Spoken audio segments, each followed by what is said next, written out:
ఈ దినమునకు ఏర్పాటు చేయబడిన దేవుని వాక్యము మార్కు సువార్త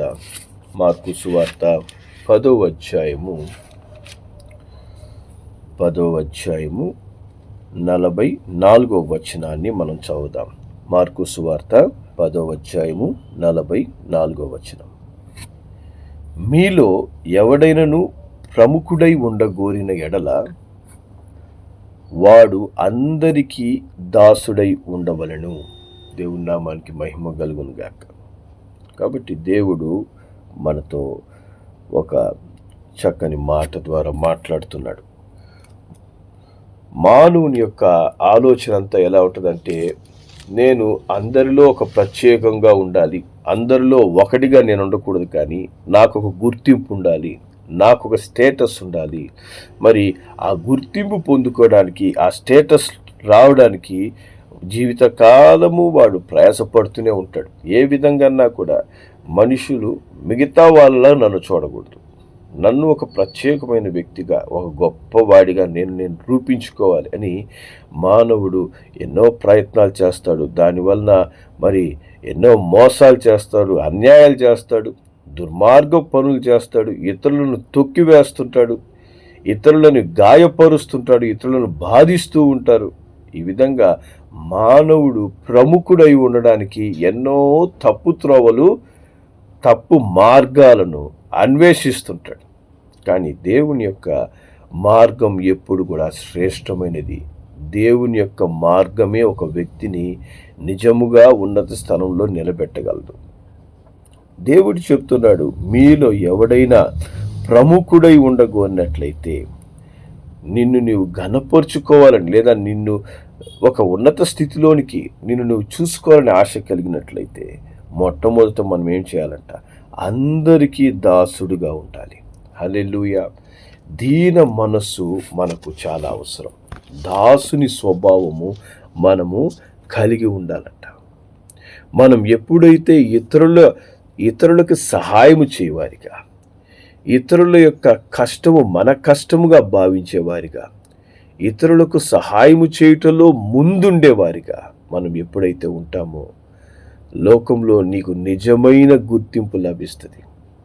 లోకంలో నిన్ను గుర్తుంచుకునేవారు మరి ఒక తరం మట్టుకే కాదు, తరతరములకు నిన్ను జ్ఞాపకం చేసుకుంటారు. హల్లెలూయా. ప్రభు అయిన యేసు ఈ లోకంలో రక్షకుడిగా జన్మించినప్పుడు ఆయన ఏ విధంగా వచ్చాడంటే, అధికారం చూపించడానికి రాలేదు. దేవుని వాక్యం చెప్తుంది, అదే అధ్యాయంలో 45వ వచనము దేవుని వాక్యంలో ప్రభు అయిన యేసు ఈ విధంగా చెప్తున్నాడు, మనుష్య కుమారుడు పరిచారము చేయించుకొనుటకు రాలేదు, కానీ పరిచారము చేయుటకును అనేకులకు ప్రతిగా విమోచన క్రయధనముగా తన ప్రాణం ఇచ్చుటకు వచ్చాడంట. దేవుని నామానికి మహిమ కలుగును గాక. యేసు ప్రభు చెప్తున్నాడు, నేను వచ్చింది అందరినీ కంట్రోల్ చేయడానికి, అందరూ నా కింద ఉండాలని, నాకు బానిసలుగా ఉండాలని నేను కోరుకొని ఏదో అధికారం చూపించాలని నేను రాలేదు. కానీ నేను వచ్చిన ముఖ్య కారణం ఏంటంటే, నన్ను నేను తగ్గించుకోవడానికి, పరిచారం చేయడానికి, సేవ చేసేందుకు నేను వచ్చాను. మరి నన్ను నేను తగ్గించుకొని ఆయన రిక్తునిగా చేసుకున్నాడంట, దాసుని స్వభావం ధరించుకున్నాడు అని మరి ఫిలిప్పీలకు రాసిన పత్రిక 2వ అధ్యాయం 7వ వచనం చదివినట్లయితే, ఆయన మనుష్యుల పోలికగా పుట్టి దాసుని స్వభావం ధరించుకున్నాడు అంట. కాబట్టి చూడండి, దేవాది దేవుడు సకల మానవాళిని రక్షించడం కొరకు ఆయన ఆలోచించిన మార్గం ఏంటంటే, నేను దాసునిగా కాకపోతే నేను ఈ లోకాన్ని రక్షించలేను. నేను దేవునిగా వస్తే ఈ లోకాన్ని రక్షించలేను, కానీ నేను దాసునిగా రావాలి, నేను ఒక సామాన్యునిగా రావాలి, అందరికీ మేలు చేయువానిగా, అందరికంటే తక్కువైన వానిగా నేను ఇక్కడికి వచ్చినప్పుడే నేను ఈ లోకానికి అవసరమైన మేలు నేను చేయగలను. హల్లెలూయా. చూడండి, మానవుని యొక్క స్వభావానికి దేవుని యొక్క స్వభావానికి ఎంత వ్యత్యాసం ఉంది. మానవుడు మరి నేను ఇతరులకు మేలు చేయడానికి వచ్చాను అని అంటూ మానవుల్ని కంట్రోల్ చేస్తుంటాడు, మనుషుల్ని కంట్రోల్ చేస్తుంటారు. మరి చూడండి, ప్రజా సేవకులు కావచ్చు, ప్రజా నాయకులు కావచ్చు, మరి ప్రతి స్థలంలో కూడా మనం చూడగలం. వాళ్ళు ఏ విధంగా ఇతరుల పైన ఒక అధికారం చూపించాలనుకుంటారే కానీ యేసు ప్రభువులాగా మరి దాసుని స్వభావం కలిగిన వాళ్ళు మనకు కనపడరు. దేవుడు అంటున్నాడు, నా మార్గము దాసుని మార్గం. తగ్గించుకోవాలి. మరి తగ్గించుకొని ఇతరులకు మనము మేలు చేయవారిగానే మనము ఉండాలి అనేది దేవుని ఉద్దేశమై ఉంది. హల్లెలూయా. మరి 1 పేతురు 5వ అధ్యాయం 6వ వచనంలో దేవుని వాక్యము ఈ విధంగా సెలవిస్తుంది. 1 పేతురు 5:6, దేవుడు తగిన కాలమందు మిమ్మును హెచ్చించున్నట్లు ఆయన బలిష్టమైన చేతి కింద దీన మనస్కులై ఉండండి. హల్లెలూయా. కాబట్టి దేవుడు మనల్ని హెచ్చించాలి కానీ మనం హెచ్చించుకోకూడదు. మానవుని యొక్క ఆలోచన అంతా ఏంటంటే నన్ను నేను హెచ్చించుకోవాలి, నన్ను నేను గొప్ప చేసుకోవాలి, నన్ను నేను ఘనపరుచుకోవాలి, దానికోసం నేనేం చేయగలను, ఏ విధంగా చేస్తే, ఏ విధంగా నేను ప్రవర్తిస్తే నేను హెచ్చించబడగలను అనుకుంటాడు. దేవుడు అంటున్నాడు, మనము దీన మనస్సు కలిగినప్పుడే మనము తగిన కాలమునందు దేవుని ద్వారా హెచ్చించబడతాం. హల్లెలూయా. లోకము యొక్క పద్ధతికి దేవుని పద్ధతి ఎప్పుడు వ్యతిరేకంగానే ఉంటుంది. దేవుని పద్ధతి లోక పద్ధతికి విరోధమైనది. కాబట్టి మనము ఎప్పుడైతే దీన మనస్సు కలిగి ఉంటామో అప్పుడే దేవుని ద్వారా హెచ్చించబడగలం. హల్లెలూయా. ఈ దినమున నీకు లోకంలో ఒక గుర్తింపు రావాలనుకున్నట్లయితే, లోకము నిన్ను గమనించాలని నువ్వు ఆశపడుతున్నట్లయితే, మరి దేవుని బిడ్డగా నీకు ఒక గుర్తింపు అని నువ్వు కోరుకుంటున్నట్లయితే మనం ఏముండాలంట? మనలో దీన మనస్సు ఉండాలి, దీనమైన స్వభావం మనం కలిగి ఉండాలి. హల్లెలూయా. దీన స్వభావం కలిగిన వాళ్ళు మరి ఏం చేయమంటున్నాడు దేవుడు, ఎలా ఉండమంటున్నాడు? దేవుని వాక్యంలో మనం గమనిస్తే ఎఫెసీయులకు రాసిన పత్రిక 2వ అధ్యాయం 10వ వచనాన్ని మనము చదువుదాం. 2వ అధ్యాయము 10వ వచనం. మరియు వాటి యందు మనము నడుచుకొనవలనని దేవుడు ముందుగా సిద్ధపరిచిన సత్క్రియలు చేయుటకై మనము క్రీస్తు యేసునందు సృష్టించబడిన వారమై ఆయన చేతి పని అయి ఉన్నాము. హల్లెలూయా. కాబట్టి దాసులుగా ఉండేవాళ్ళు చేయవలసిన పనులు ఏంటంట? సత్క్రియలు చేయాలి. హల్లెలూయా. సత్క్రియలు చేయడానికి దేవుడు నిన్ను ముందుగానే ఏర్పరచుకున్నాడంట. హల్లెలూయా. వాటి యందు మనం నడుచుకొనవలనని దేవుడు ముందుగానే సిద్ధపరిచిన సత్క్రియలు, ముందుగానే ఏర్పాటు చేసినటువంటి సత్క్రియలు. మరి సత్క్రియ అంటే ఏంటి? మేలు చేసే క్రియ, ఇతరులకు మేలుకరమైన పని, ఇతరులకు ఆశీర్వాదం కలిగించే పని. ఇవి మనం చేయడానికి దేవుడు ముందుగానే మనం సృష్టించాడంట. దేవుని నామానికి మహిమ కలుగును గాక. నీవు ఆయన చేతి పని అయి ఉన్నావు. దేవుడు తన చేతితో నిన్ను రూపించాడు. దేనికోసము? ఇతరులకు మేలు చేసే పనులు నువ్వు చేసేందుకు. చాలాసార్లు మనము ఇతరులను కీడు చేసినప్పుడు వాళ్ళకి ఏ విధంగా తిరిగి మనం కక్ష సాధింపు చేయాలి, ఇతరులకు మనల్ని బాధ పెట్టినప్పుడు తిరిగి వాళ్ళని ఎలా బాధ పెట్టాలని మనం ఆలోచిస్తుంటాం. కానీ ఆ పని చేయలేక చివరికి వాళ్ళకి ఏదో ఒక మేలు చేసి బయటకు వచ్చేస్తుంటాం. ఇది ఎందుకు జరుగుతుంది?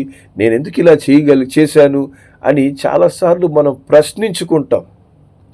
అరే, నాకు ఇంత హాని చేసిన వ్యక్తికి మళ్ళీ నేను ఎందుకు మేలు చేశాను? దీనికి కారణం ఏంటి తెలిసిన? దేవుడు నిన్ను ఆ విధంగా తయారు చేశాడు. మ్యానుఫ్యాక్చరింగ్ ప్రోడక్ట్ నిన్ను ఏ విధంగా దేవుడు మ్యానుఫ్యాక్చర్ చేశాడంటే, తయారు చేశాడంటే నువ్వు మేలు చేసేందుకే దేవుడు నిన్ను తయారు చేశాడు. హల్లెలూయా. దేవుని నామానికి మహిమ కలుగును గాక. ఇప్పుడు ఒక వస్తువు ఏ పని నిమిత్తము తయారు చేయబడుతుందో ఆ పనే చేయగలుగుతుంది, కానీ వేరే పని చేయలేదు. అలాగే దేవుడంట నిన్ను దేనికోసం తయారు చేశాడంటే, నిన్ను గాయపరిచిన వారికి మేలు చేసేందుకు, నిన్ను హింసించిన వారి కొరకు ప్రార్థన చేసేందుకు, నిన్ను దుఃఖపరిచిన వారిని ఏ విధంగా సంతోషపెట్టగలనా అని ఆలోచించి వాళ్ళకు మేలు చేసేందుకు. హల్లెలూయా. సో ఈ విధంగా వారికి సహాయపడేందుకు దేవుడు నిన్ను రూపించాడు, దేవుడు నిన్ను తయారు చేశాడు. అట్టని చెప్పి మనము మరి అజ్ఞానముగా ఉండకూడదు, జ్ఞానము కలిగి మనం ప్రవర్తించాలి. కొంతమంది ఏంటంటే మరీ అజ్ఞానమైపోయి అజ్ఞానుల వలె ప్రవర్తిస్తూ వాళ్ళు ఏం చేస్తుంటారు, కొన్ని సమస్యల్లో ఇరుక్కుంటారు. అట్లా ఉండకూడదు. కానీ దేవుడు ఏం చెప్తున్నాడు, మనము పాముల వలె జ్ఞానం కలిగి జీవించాలి, పావురాల వలె పరిశుద్ధంగా మనం ఉండాలి. హల్లెలూయా. నిన్ను సత్క్రియలు చేయడానికి దేవుడు రూపించాడని చెప్పని ఒక తాగుబోతుకి వెళ్ళి నువ్వు సహాయం చేయకూడదు. వాడికి నువ్వు సహాయం చేస్తే వాడు ఏం చేస్తాడు, మళ్ళా పోయి తాగుతాడు. దేవుడు సత్క్రియలు చేయమని చెప్పింది అవసరతలో ఉన్న వాళ్ళకి. హల్లెలూయా. నిన్ను హింసించిన వాడికి కూడా నువ్వు సహాయం చేయి, నిన్ను బాధ పెడుతున్న వారి కొరకు నువ్వు ప్రార్థన చేయి. హల్లెలూయా. అట్టి సత్క్రియలు చేసేందుకు నిన్ను ప్రత్యేకంగా దేవుడు తయారు చేసినాడంట. దేవుడి నామానికి మహిమ కలుగును గాక. అందుకే ప్రభు అయిన యేసు చెప్తాడు, మత్తయి సువార్త 25వ అధ్యాయంలోకి మనం వెళ్తే, మత్తయి సువార్త 25వ అధ్యాయము మరి 34, 35, 36 వచనాలు మనము చదువుదాం. అప్పుడు రాజు తన కుడివైపున ఉన్న వారిని చూచి, నా తండ్రి చేత ఆశీర్వదించబడిన వారులారా రండి, లోకం పుట్టినది మొదలుకొని మీ కొరకు సిద్ధపరిచిన రాజ్యమును స్వతంత్రించుకొనుడి. నేను ఆకలి గొంటిని, మీరు నాకు భోజనం పెట్టితిరి, దప్పిగొంటిని, నాకు దాహమిచ్చితిరి, పరదేశినై ఉంటిని, నన్ను చేర్చుకొంటిరి, దిగంబరినై ఉంటిని, నాకు బట్టలిచ్చితిరి, రోగినై ఉంటిని, నన్ను చూడవచ్చితిరి, చెరసాలలో ఉంటిని, నా యొద్దకు వచ్చితిరి అని చెప్పును.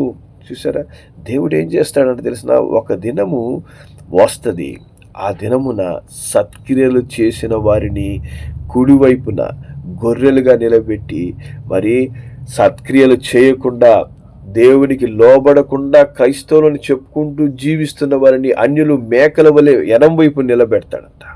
వారిని వేరు చేసిన తర్వాత దేవుడు ఏం చేస్తాడు, కుడివైపున ఉన్నటువంటి గొర్రెలను చూసి దేవుని చేత దీవించబడిన వారులారా రండి అంటాడంట. ఎందుకని అంటున్నాడు, దేవుడు అంటున్నాడంట, నేను నాకు ఆకలి వేసినప్పుడు మీరు భోజనం పెట్టారయ్యా, మరి దాహం వేసినప్పుడు నీళ్ళు ఇచ్చారు, నేను దిక్కులేని వారిని పరదేశిలా నేను ఉంటున్నప్పుడు నన్ను మీరు చేర్చుకున్నారు, దిగంబరిగా ఉన్నప్పుడు నాకు బట్టలు ఇచ్చారు, రోగంతో ఉన్నప్పుడు నన్ను చూడడానికి వచ్చారు, చెరసాల్లో ఉన్నప్పుడు నా యొద్దకు వచ్చారని దేవుడు చెప్తాడంట. అప్పుడు నీతిమంతులు అంటారు, మేమెక్కడ చేసామయ్యా, మేము ఈ పనులన్నీ ఎప్పుడు చేయలేదే, మేమేదో ఒక మంచి క్రైస్తవునిగా జీవించాలని, దేవుని బిడ్డలా జీవించాలని మేము మా క్రియలు మేము చేసుకుంటూ వెళ్ళాం, కానీ నీకెప్పుడు వస్త్రాలు ఇచ్చాము, మరి నీకెప్పుడు మేము సహాయం చేసినాము, నిన్నెప్పుడు మేము చేర్చుకున్నాము, మరి నిన్నెప్పుడు రోగిగా ఉన్నప్పుడు చూడడానికి వచ్చాము అని వాళ్ళు చెప్తున్నప్పుడు ప్రభు అయిన యేసు చెప్తాడంట. 40వ వచనంలో చూసినట్లయితే దేవుడు చెప్తాడు, అందుకు రాజు, మిక్కిలి అల్పులైన ఈ నా సహోదరులలో ఒకనికి మీరు చేస్తిరి గనుక నాకు చేసితిరని నిశ్చయంగా మీతో చెప్పుచూ ఉన్నాను. హల్లెలూయా. దేవుని నామానికి మహిమ కలుగును గాక. చూసారా, సత్క్రియలు అంటే అల్పులైన అవసరతలో ఉన్నటువంటి ప్రజలకు మనం తగ్గించుకొని వారికి సహాయం చేయడం, సహకరించడం, మరి మనల్ని చీగొడుతున్నటువంటి వారిని మనం దగ్గరికి చేర్చుకోవడం. హల్లెలూయా. మరి దేవుడు అంటున్నాడు, మిక్కిలి అల్పులైన ఈ నా సహోదరులు మీరు ఒకరికి చేశారు కాబట్టి మీరు నాకు చేశారు అంటున్నాడంట. హల్లెలూయా. నాకు సహాయం చేశారని నేను నిశ్చయంగా చెప్తున్నాను. ఇలాంటి వారిని నేను ఇక్కడ కాదు, పరలోకంలో నాతో పాటు నేను ఉంచుకుంటాను అని సెలవిస్తున్నాడు. దేవుని నామానికి మహిమ కలుగును గాక. కాబట్టి చాలా మంది ఎట్లా ఉంటారంటే, నేను ఎందుకు సత్క్రియలు చేయాలా, ఎందుకు నన్ను బాధ పెడుతున్న వాళ్ళకి ఇంకా నేను ఎందుకు సహాయం చేయాలని మనసులో వేదన పడుతుంటారు. దిగులు పడద్దండి. మీరు సత్క్రియలు చేయడానికే దేవుడు నిన్ను రూపించాడని తెలుసుకోవాలి. అందుకే నీ నీ వల్ల ఒకరికి హానికరమైన పని నువ్వు చేయలేకపోతున్నావు, ఒకరికి కీడు నువ్వు చేయలేకపోతున్నావు. గాయపరిచిన వాళ్ళకి నువ్వు గాయాలు కట్టేవానిగా, మేలు చేసేవారిగానే నువ్వు ఉంటూ ఉన్నావు. దానికి కారణం ఏంటంటే దేవుడు నిన్ను ఆ విధంగా డిజైన్ చేశాడు. హల్లెలూయా. దేవుని స్వభావములో నిన్ను రూపించాడు. అది క్రీస్తు స్వభావం, ఇది నీ యొక్క స్వభావం కాదు. హల్లెలూయా. మరి అట్టి దాసుని స్వభావము ప్రభువైన యేసుది. అట్టి దాసుని స్వభావం కలిగి ఆయన జీవించినందువలనే ప్రపంచము ఈ దినమున దేవుడు అంటూ ఆయన్ని ఒప్పుకుంటుంది, ఆయన ఎద్దుకు పరిగెత్తి వస్తుంది. ప్రపంచమే ఈ దినమున యేసుని నమ్ముతూ ఉంది. దేవుని బిడ్డలైన మనము దాసుని స్వభావం కలిగి ఉండాలి. హల్లెలూయా. తగ్గింపు కలిగి ఉండాలి. అవసరతలో ఉన్న వారిని మనము జ్ఞాపకం చేసుకోవాలి. దేవుడు ఎవరికి మేలు చేయమని చెప్తున్నాడో వారికి మేలు విసుగక్క చేయాలంట. మనం విసుగక్క మేలు చేస్తే తగిన కాలమున మనం పంటకు వస్తాం. దేవుని నామానికి మహిమ కలుగును గాక. హల్లెలూయా. ఈ మత్తయి సువార్తలోనే 3వ అధ్యాయము 16వ వచనంలో దేవుని వాక్యం ఈ విధంగా చెప్తుంది. మత్తయి సువార్త 5వ అధ్యాయం, మత్తయి సువార్త 5వ అధ్యాయము 16వ వాక్యం. మనుష్యులు మీ సత్క్రియలు చూచి పరలోకమందున్న మీ తండ్రిని మహిమపరచునట్లు వారి ఎదుట మీ వెలుగు ప్రకాశింపనీయుడి. హల్లెలూయా. దేవుని నామానికి మహిమ కలుగును గాక. మనుష్యులు మనం చేసే సత్క్రియలు చూసినప్పుడు వారు ఏం చేస్తారంట, నిశ్చయంగా వీరు దేవుని బిడ్డలయ్యా కాబట్టి మనము ఎంత కీడు చేస్తున్నా మేలు చేస్తున్నారు, హానికరంగా మాట్లాడుతున్నా వెనక మేము గోతులు దవ్వుతున్నా వారు మాకు మేలుగానే ఉన్నారు, మాకు సహాయకులుగానే ఉన్నారు. వీరు నిజంగా దేవుని బిడ్డలని వారు ఒక దినం ఒప్పుకుంటారు. కాబట్టి అటువంటి చీకట్లో నివసించే ప్రజలకు మనము వెలుగుగా ఉండాలి. వారి మీద దేవుని వెలుగు నీ వలన ప్రకాశింపాలి. హల్లెలూయా. నీ వలన ఆ వెలుగు ప్రకాశించాలి. అప్పుడే ఆ జీవపు వెలుగులోనికి అనేకులు నడుస్తారు. హల్లెలూయా. మనం కూడా వాళ్ళు చేస్తున్న చీకటి క్రియలలాగే మనం కూడా చీకటి క్రియలు చేసుకుంటూ పోతుంటే అక్కడ దేవునికి స్థానం ఎక్కడ ఉంటుంది? దేవునికి స్థానం ఎక్కడ ఇస్తాం మనం?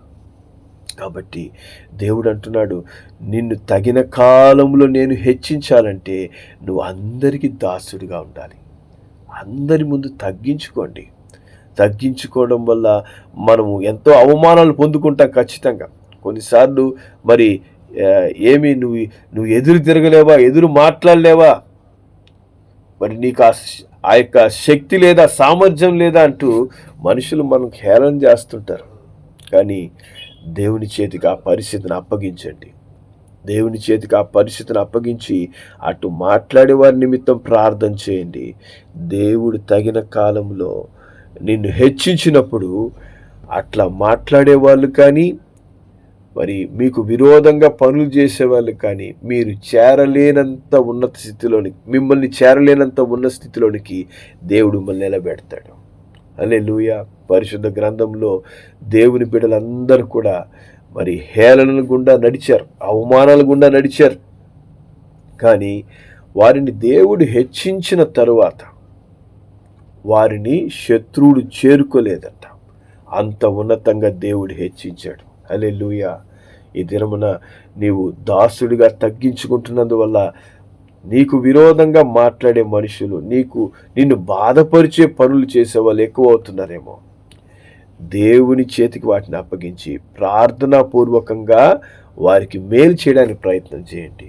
దేవుడు అంటున్నాడు, మీరు వారికి మేలు చేస్తే నాకు చేసినట్లే. ఒక దినమున నా సన్నిధిలో మీరు నాతో కూడా నివసిస్తారు అని దేవుడు సెలవిస్తున్నాడు. అట్టి గొప్ప భాగ్యాన్ని మనము కోల్పోక మరి దేవునితో నిత్యం నివసించే ఆ శ్రేష్టమైన స్థానంలోనికి చేరేందుకు ఈ లోకంలో మనం దాసులుగా జీవిద్దాం. దేవుడు అట్టి కృప, అట్టి ఓర్పును మనకు దయచేయునుగాక. ప్రార్థన చేద్దాం. ప్రేమగల మా తండ్రి, నీకు వందనాలయ్యా. మరి ప్రముఖుడై ఉండగోరినడలా అందరికీ దాసుడై ఉండు అని మీరు చెప్తున్నారు. నిజం తండ్రి. చాలాసార్లు తండ్రి మాలో ఉన్న అహము, మనుష్యుని యొక్క స్వభావం మేము ఎదురు తిరగాలని వారికి తిరిగి మాటకు మాట, క్రియకు క్రియ, ప్రతిక్రియ మేము చేయాలనేటువంటి ఆలోచనలు మాలో కలుగుతున్నాయి. దేవా, ఈ దినము మరి మీరు మాతో మాట్లాడుతున్నారు తండ్రి. అయ్యా, మీరు మా చేత పరిచారం చేయించుకొనక మీరు మాకు పరిచారం చేయడానికి వచ్చి కల్వారి సెలవులో మా అందరి నిమిత్తం ప్రాణం పెట్టి ఆ రక్తముతో ఇప్పుడు కూడా మమ్మల్ని పరిశుద్ధపరుస్తున్నారు. మా ఆలోచనలు, తలంపులు, మా క్రియలను మీరు పరిశుద్ధపరుస్తున్నందుకు నీకు స్తోత్రం చెల్లిస్తున్నాం. యేసయ్యా, దేవుడివైన మీరే మాకు పరిచారం చేస్తున్నప్పుడు మేము దాసులై ఉండుట గొప్ప విషయం కాదయ్యా. మమ్మల్ని మేము తగ్గించుకోవడం మాకు నేర్పించండి.